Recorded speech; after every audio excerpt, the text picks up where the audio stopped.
ವ್ಯಾಸರು ಕಂಡುಕೊಂಡಂತಹ ಸತ್ಯದರ್ಶನ ಏನು ಮಹಾಭಾರತ ಬರೆದ ನಂತರದಲ್ಲಿ? ವ್ಯಾಸರು ಇಡೀ ಮಹಾಭಾರತದಲ್ಲಿ ಬಹಳ ಪ್ರಮುಖವಾಗಿ ಮಾಡೋದು ಈ ಅನುಭವಗಳನ್ನು ದಾಖಲಿಸ್ತಾರೆ.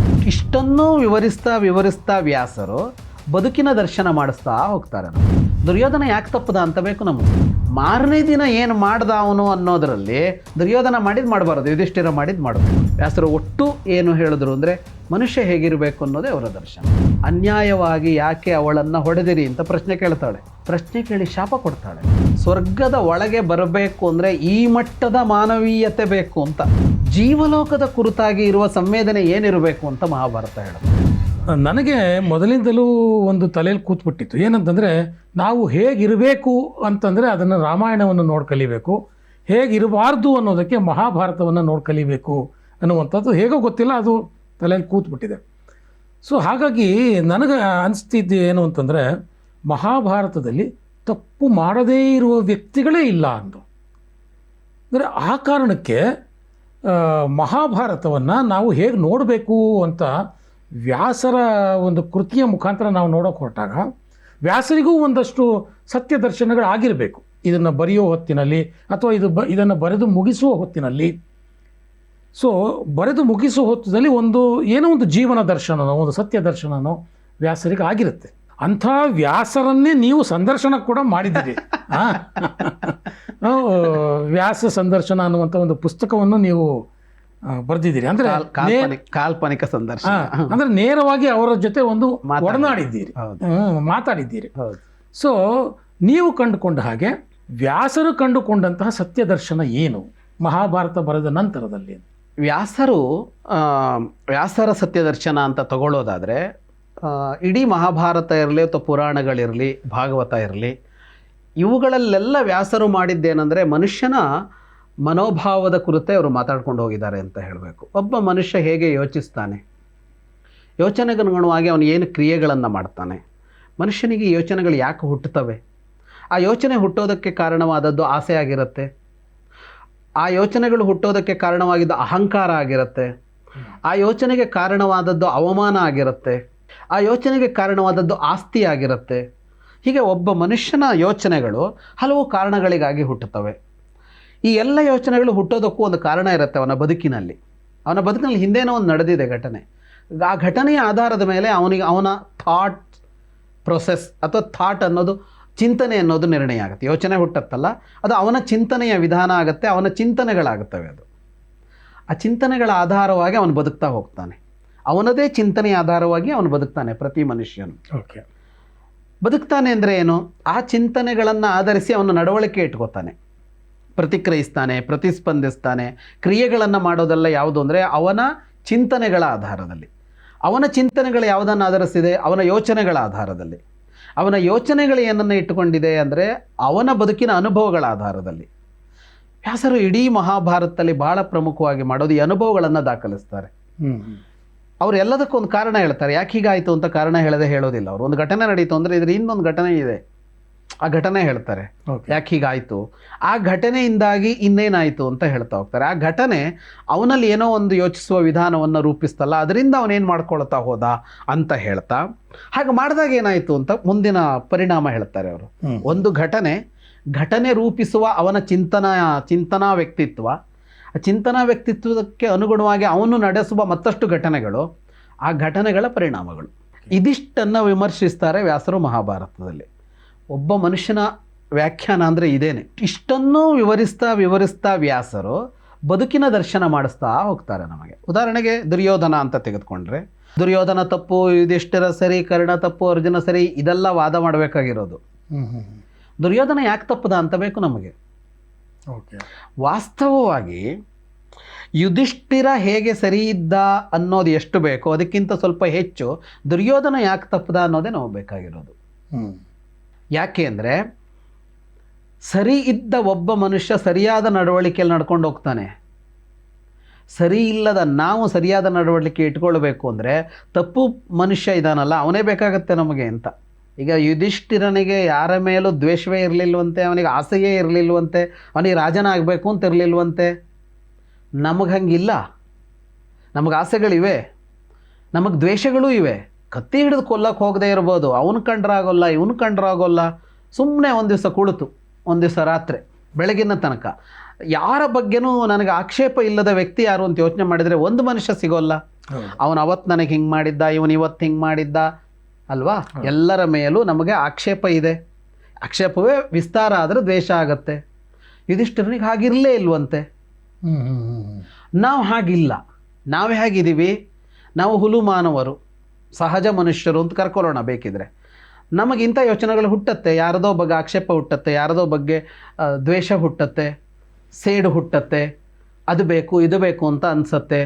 ಇದೆಲ್ಲದರ ಆಧಾರದ ಮೇಲೆ ನಾವು ನಾಳೆ ಬೆಳಗ್ಗೆ ಹೇಗೆ ಬದುಕಬೇಕು ಅಂತ ನಿರ್ಣಯ ಮಾಡ್ಕೋತೀವಲ್ವಾ?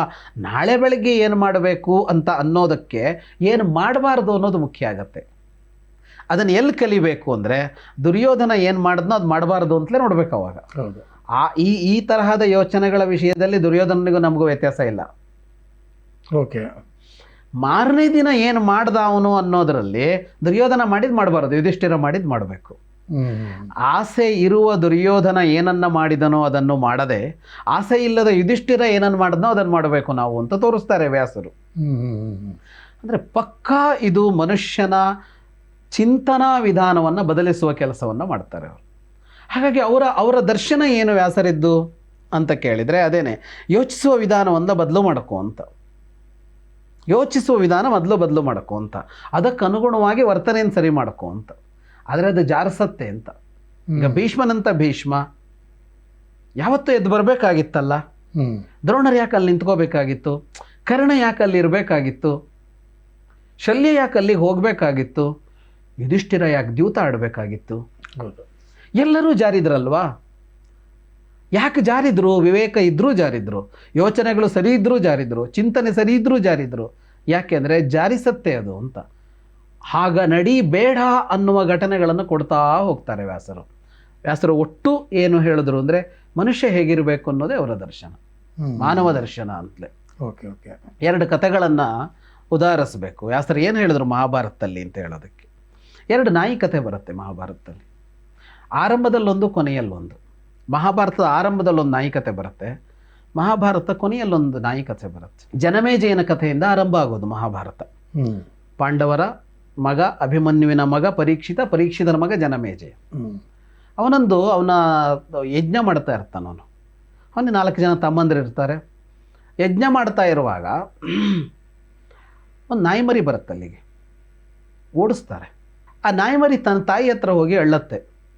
ಅದು ಸರಮ ಅನ್ನುವ ನಾಯಿಯ ಮರಿ. ಸರಮ ಅಂದರೆ ದೇವಲೋಕದ ನಾಯಿ. ಅದು ಅಳ್ಳತ್ತೆ. ತಾಯಿ ನಾಯಿ ಕೇಳತ್ತೆ, ಯಾಕೆ ಅಳ್ತಾ ಇದ್ದಿ? ಅದಕ್ಕೆ ಸರಮ ಹೇಳತ್ತೆ, ಅದು ಮರಿ ಹೇಳತ್ತೆ, ನನ್ನನ್ನು ಓಡಿಸಿದರು, ಅಲ್ಲಿಂದ ಹೊಡೆದು ಓಡಿಸಿದರು. ತಾಯಿ ಹೇಳತ್ತೆ, ನೋಡೋರು ಯಜ್ಞ ಮಾಡ್ತಾಯಿದ್ರು, ಯಜ್ಞಕ್ಕೆ ಹಾಕೋದಕ್ಕೆ ಅಂತ ಅವ್ರು ಯಾವುದ್ಯಾವುದೋ ಶುದ್ಧವಾದ ಪದಾರ್ಥಗಳನ್ನು ಇಟ್ಕೊಂಡಿರ್ತಾರೆ, ನೀನು ಹೋಗಿ ಅದನ್ನು ತಿಂದ್ಯಾ? ಅದಕ್ಕೆ ಹೊಡೆದಿರ್ತಾರೆ ಅವರು. ಅವಳು ಹೇಳಿದ್ಲು, ಇಲ್ಲ ನಾನು ತಿಂದಿಲ್ಲ, ನಾನು ಆ ಕಡೆಗೂ ಹೋಗಿಲ್ಲ, ನಾನು ಸುಮ್ಮನೆ ನಿಂತ್ಕೊಂಡಿದ್ದೆ ಅಷ್ಟೇ, ಆದರೂ ಓಡಿಸಿದರು. ಸರಮೆ ಬರ್ತಾಳೆ, ಬಂದು ನ್ಯಾಯ ಕೇಳ್ತಾಳೆ, ನನ್ನ ಮಗು ನಿಮ್ಮ ಯಜ್ಞದ ಯಾವ ವಸ್ತುವನ್ನು ಅಪವಿತ್ರಗೊಳಿಸಿಲ್ಲ, ಅದನ್ನು ತಿಂದಿಲ್ಲ, ಅನ್ಯಾಯವಾಗಿ ಯಾಕೆ ಅವಳನ್ನು ಹೊಡೆದಿರಿ ಅಂತ ಪ್ರಶ್ನೆ ಕೇಳ್ತಾಳೆ. ಪ್ರಶ್ನೆ ಕೇಳಿ ಶಾಪ ಕೊಡ್ತಾಳೆ ಅವಳು ಸರಮೆ. ಈ ಕಥೆಯನ್ನು ವ್ಯಾಸರು ಹೇಳ್ತಾರೆ ಆರಂಭದಲ್ಲಿ. ಮಹಾಭಾರತದ ಕೊನೆಯಲ್ಲಿ ಸ್ವರ್ಗಾರೋಹಣಕ್ಕೆ ಅಂತ ಹೊರಟಿದ್ದಾರೆ, ಮಹಾಪ್ರಸ್ಥಾನ ಅಂತ. ಪಾಂಡವರು ಎಲ್ಲ ಬಿಟ್ಟು ಮಹಾಪ್ರಸ್ಥಾನ ಅಂತ ಒಂದು ಕ್ರಮ, ಅದು ನಡ್ಕೊಂಡು ಹೋಗ್ತಾ ಇರೋದು ಸ್ವರ್ಗದ ದಾರಿ ಹಿಡಿದು. ಊಟ ಇಲ್ಲ, ನಿಲ್ಲೋದಿಲ್ಲ, ಹೋಗ್ತಾನೇ ಇರ್ತಾರೆ. ಯಾವಾಗ ಸಾವು ಬರುತ್ತೋ ಅವಾಗ ಸಾವು ಬರುತ್ತೆ, ಅಷ್ಟೋ ತನಕ ಹೋಗ್ತಾನೇ ಇರೋದು ಅಂತ. ಹಾಗೆ 5 ಜನ ಪಾಂಡವರು, ದ್ರೌಪದಿ ಹೋಗ್ತಾರೆ. ಎಷ್ಟೋ ನಡೆದು ದ್ರೌಪದಿ ಬಿತ್ಸೋಗ್ತಾಳೆ. ನಕುಲ, ಸಹದೇವ ಸಾಯ್ತಾನೆ, ನಕುಲ ಸಾಯ್ತಾನೆ, ಅರ್ಜುನ, ಭೀಮ ಎಲ್ಲ ಸಾಯ್ತಾರೆ. ಯುಧಿಷ್ಠಿರ ಒಬ್ಬನೇ ಹೋಗ್ತಾ ಇರ್ತಾನೆ. ಅಲ್ಲೆಲ್ಲೋ ದಾರಿಯಲ್ಲಿ ಹೋಗೋ ಒಂದು ನಾಯಿ ಇವ್ರ ಜೊತೆ ಸೇರ್ಕೊಂಡಿರುತ್ತೆ. ಇವರಿಂದ ಹೋಗ್ತಿರತ್ತೆ. ಈ ರಸ್ತೆಯಲ್ಲಿ ನಡ್ಕೊಂಡು ಹೋಗ್ತಾ ಇದ್ರೆ ನಾಯಿ ಹಿಂದೆ ಬರ್ತಿರತ್ತೆ. ಓಕೆ. ಎಲ್ಲ ಕಡೆಗೂ ಒಂದು ನಾಯಿ ಹಿಂದೆ ಬರ್ತಿರತ್ತೆ. ನಮ್ಗೆ ಯಾಕೆ ಬರುತ್ತೋ ನಮ್ಗೆ ಗೊತ್ತಿರಲ್ಲ. ಯುಧಿಷ್ಠಿರನ ಜೊತೆಗೆ ಒಂದು ನಾಯಿ ಬಂದಿದೆ. ಹೋಗಿ ಸ್ವರ್ಗದ ದ್ವಾರದಲ್ಲಿ ನಿಂತಿದ್ದಾನೆ ಯುಧಿಷ್ಠಿರ. ಸ್ವರ್ಗದ ದ್ವಾರವನ್ನು ತೆರೆದಿದ್ದಾರೆ. ತೆರೆದು ಹೇಳ್ತಾರೆ, ಒಳಗೆ ಬಾ. ಆ ನಾಯಿ ಒಳಗೆ ಬರೋ ಹಾಗಿಲ್ಲ. ಯುಧಿಷ್ಠಿರ ಹೇಳ್ತಾನೆ, ಹಾಗಿದ್ರೆ ನಾನು ಒಳಗೆ ಬರೋಲ್ಲ. ಯಾಕೆ? ನೀನು ಪುಣ್ಯ ಮಾಡಿದ್ದಿ ಸಶರೀರನಾಗಿ ಸ್ವರ್ಗಕ್ಕೆ ಬರೋದಕ್ಕೆ, ನಿನಗೆ ಅವಕಾಶ ಇದೆ, ನಾಯಿಗಿಲ್ಲ. ಅದು ಅವನು ಹೇಳ್ತಾನೆ ನನ್ನ ಜೊತೆಗೆ ಇಲ್ಲಿವರೆಗೆ ಬಂದಿದೆ ಅದು, ನನ್ನ ಸಂಗಾತಿಯಾಗಿದೆ, ನನ್ನೊಟ್ಟಿಗಿದೆ ಅದು, ಅದನ್ನು ಬಿಟ್ಟು ನಾನು ಒಳಗೆ ಬರೋದಿಲ್ಲ. ನಾಯಿಗೆ ಪ್ರವೇಶ ಇದೆಯಾ ಸ್ವರ್ಗದಲ್ಲಿ, ನಾನು ಪ್ರವೇಶ ಮಾಡ್ತೀನಿ ಅಂತ ಯುಧಿಷ್ಠಿರ ಹೇಳ್ತಾನೆ. ಓಕೆ. ಇದಕ್ಕಿದ್ದ ಹಾಗೆ ನಾಯಿ ಯಮಧರ್ಮನ ರೂಪ ತಾಳತ್ತೆ. ಅದು ಪರೀಕ್ಷೆ ಆಗಿರುತ್ತೆ. ಓಕೆ. ಸ್ವರ್ಗದ ಒಳಗೆ ಬರಬೇಕು ಅಂದರೆ ಈ ಮಟ್ಟದ ಮಾನವೀಯತೆ ಬೇಕು ಅಂತ. ಎಂಥ ದೊಡ್ಡ ಮಾನವತ್ವ ಬೇಕು ಅಂದರೆ ತನ್ನ ಜೊತೆಗೆ ಇರುವ ಯಾವುದೋ ನಾಯಿ, ತಾನು ಸಾಕಿದ ನಾಯಿ ಅಲ್ಲ, ದಾರಿಯಲ್ಲಿ ಜೊತೆಗೆ ಬಂದ ನಾಯಿ, ಆದರೆ ಇಲ್ಲಿಯವರೆಗೆ ಬಂದಿದೆ ನನ್ನ ಜೊತೆಗೆ ಅಂದರೆ ಅದರ ಪರವಾಗಿ ನಿಲ್ತೀನಿ, ಸ್ವರ್ಗವನ್ನು ತಿರಸ್ಕರಿಸ್ತೀನಿ ಅನ್ನುವಷ್ಟು ಮಾನವೀಯ ಸಂವೇದನೆ ಇದೆಯಾ, ನೀನು ಸಶರೀರವಾಗಿ ಸ್ವರ್ಗದ ಒಳಗೆ ಬರಬಹುದು ಅಂತ. ಒಂದು ನಾಯಿ ಬಂದಿದೆ, ಅಲ್ಲೆಲ್ಲೋ ಇದೆ, ಹಚ ಅಂತ ನಾಯಿ ಓಡಿಸುವಂತಿಲ್ಲ ಅಂತ ಆ ಕತೆ ಹೇಳುತ್ತೆ. ನಿಮಗೆ ಸಮಸ್ಯೆ ಆಗಿದೆಯಾ, ನಿಮಗೆ ತೊಂದರೆ ಕೊಟ್ಟಿದೆಯಾ, ಆಗ ನೀವು ಮಾಡಬೇಕು. ಈ ಕತೆಗಳನ್ನು ಹೇಳ್ತಾ ಜೀವಲೋಕದ ಕುರಿತಾಗಿ ಇರುವ ಸಂವೇದನೆ ಏನಿರಬೇಕು ಅಂತ ಮಹಾಭಾರತ ಹೇಳುತ್ತೆ ಅಂತ. ಶಾಸ್ತ್ರ ಕಟ್ಟಿಕೊಡೋದು ಇದನ್ನ ಅಂತ. ಅಂದರೆ ಇಡೀ ಜೀವಲೋಕವನ್ನು ಪ್ರೀತಿಸಬೇಕು ಅಂತ. ಅವರ ಬದುಕಿನಲ್ಲಿ ನಾವು ಅನವಶ್ಯಕ ಪ್ರವೇಶ ಮಾಡುವಂತಿಲ್ಲ, ಅವರನ್ನು ಎದುರಿಸುವಂತಿಲ್ಲ, ಬೆದರಿಸುವಂತಿಲ್ಲ, ಅವರದ್ದನ್ನು ಕಿತ್ತುಕೊಳ್ಳುವಂತಿಲ್ಲ. ಮುಖ್ಯ ಕಥೆಯಲ್ಲದೇ ಬರೋದಲ್ವಾ, ಪಾಂಡವರಿಗೆ ಸೇರಿದ್ದನ್ನೆಲ್ಲ ಕಿತ್ತುಕೊಂಡ್ರು ಅನ್ನೋ ಥರ ಅವರದ್ದನ್ನು ಕಿತ್ತುಕೊಳ್ಳುವಂತಿಲ್ಲ. ಆದರೆ ಅವರುಗಳಿಗೆ ಸಹಾಯ ಮಾಡುವಲ್ಲಿ, ಸಹಕಾರ ಮಾಡುವಲ್ಲಿ, ಅವರ ಜೊತೆಗೆ ನಿಲ್ಲುವಲ್ಲಿ ನಿಲ್ಲಬೇಕು. ಎರಡೂ ಕಡೆಗೂ ಅಲ್ಲಿದೆ. ಮೊದಲ ನಾಯಿಯ ಕಥೆಯಲ್ಲಿ ಇರೋದೇನು ಅಂದರೆ, ನೀವು ಸುಮ್ಮನೆ ಯಾರ ಮೇಲೂ ಏನನ್ನು ಆಕ್ರಮಣ ಮಾಡುವಂತಿಲ್ಲ, ಹೆದರಿಸಿ ಬೆದರಿಸಿ ಮಾಡುವಂತಿಲ್ಲ.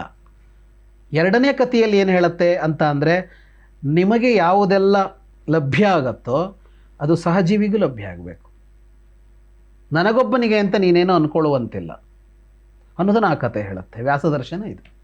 ಅಂದರೆ ಒಟ್ಟಾರೆಯಾಗಿ ವ್ಯಾಸದರ್ಶನ, ವ್ಯಾಸ ಸಂದರ್ಶನದ ಮುಖಾಂತರ ನೀವು ಮಾಡಿರುವಂಥ, ನೀವು ತಿಳ್ಕೊಂಡಿರುವಂಥ ಸತ್ಯದರ್ಶನ, ಇದೆಲ್ಲವನ್ನು ನಮ್ಮ ವೀಕ್ಷಕರಿಗೆ ಭಾಳ ಮನದಟ್ಟಾಗುವ ಹಾಗೆ ನೀವು ಅವರ ಮುಂದಿಟ್ಟಿದ್ದೀರಿ. ಸೊ ಈ ನಿಮ್ಮ ವಿಶ್ಲೇಷಣೆಯನ್ನು ಒಮ್ಮೆ ನೋಡಿದ ನಂತರ ನಮ್ಮ ವೀಕ್ಷಕರೇನಾದರೂ ಮಹಾಭಾರತವನ್ನು ಹೊಸದಾಗಿ ಓದಿದ್ರೆ ಬಹುಶಃ ಅವರಿಗೆ ಇನ್ನೂ ಹೊಸದಾಗಿ ಮಹಾಭಾರತದ ಪ್ರತಿಯೊಂದು ವ್ಯಕ್ತಿಗಳು ಕಾಣಿಸ್ಕೊಳ್ತಾ ಹೋಗ್ತಾರೆ. ಹಾಗಾಗಿಯೇ ಮಹಾಭಾರತ ಬಹುಶಃ ಇವತ್ತಿಗೂ ಸಹ ಪ್ರಸ್ತುತ ಅಂತ ಅನಿಸುತ್ತೆ. ಸೊ ಈ ಮಹಾಭಾರತವನ್ನು ಇವತ್ತಿಗೂ ಪ್ರಸ್ತುತವಾಗಿಡುವಂಥ ಕೆಲಸವನ್ನು ನೀವು ನಿರಂತರವಾಗಿ ಮಾಡ್ಕೊಂಡು ಬಂದಿದ್ದೀರಿ. ನಮ್ಮ ವೀಕ್ಷಕರಿಗೂ ಅದನ್ನು ಹಂಚ್ತಾ ಇದ್ದೀರಿ. ಇಲ್ಲಿವರೆಗೆ ಬಂದು ನಿಮ್ಮ ಈ ಅಭಿಪ್ರಾಯವನ್ನು, ನಿಮ್ಮ ಈ ಜ್ಞಾನವನ್ನು ಹಂಚಿದ್ದಕ್ಕೆ ಧನ್ಯವಾದ. ನಮಸ್ಕಾರ.